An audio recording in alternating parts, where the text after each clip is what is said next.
త్వరగా రాబోతున్నాడు. కాబట్టి మొదటి యేసుక్రీస్తు మనం సహవాసం చేయాలి. రెండోది చెప్పండి, అలాగా ఇష్టలుగా సహవాసం చేయాలి.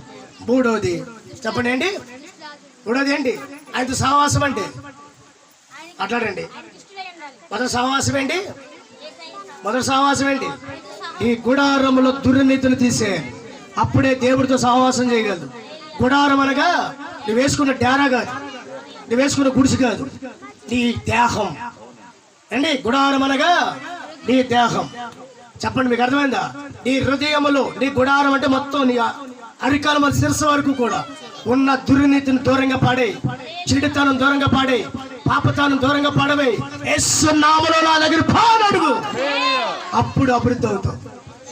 హల్లెలూయా. అది నీచు వారున నాటబడిన చెట్టు. హల్లెలూయా. రెండోది ఏం చేశాడు? అబ్రహాము కుటుంబాన్ని విడిచిపెట్టాడు, అబ్రహాము గ్రామాన్ని విడిచిపెట్టాడు, అబ్రహాము బంధువులు విడిచిపెట్టాడు. హల్లెలూయా. అబ్రహాము ఆస్తులు విడిచిపెట్టాడు. విడిచిపెడితే దేవుడు ఏం చేశాడు? అబ్రహాముని గొప్ప జనముగా ఆశీర్వదించాడు. హల్లెలూయా, హల్లెలూయా. అది సహవాసం అంటే. తర్వాత అదే అధ్యాయం 24వ వచనం, అదే అధ్యాయం 24వ వచనం. మోషే పెద్దవాడయ్యాక విశ్వాసమును బట్టి ఐగుప్తు ధనము కంటే క్రీస్తు విషయమైన నింద గొప్ప భాగ్యమని ఎంచుకొని అల్పకాలము పాపభోగము అనుభవించుట కంటే దేవుడి ప్రజలతో శ్రమ అనుభవించుటయే మేలని యోచించి ఫరో కుమార్తె అక్క కుమారుడని అనిపించుకున్నకు ఒప్పుకొనలేదు. ఏలయనగా అతడు ప్రతిఫలముగా కలగబోవు బహుమానమందు అతను దృష్టి ఉంచును.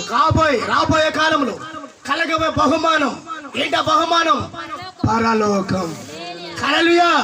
మోషే పెద్దవాడయ్యాక, మోషే ఎక్కడ పెరిగాడు? ఐగుప్తులో పెరిగాడు.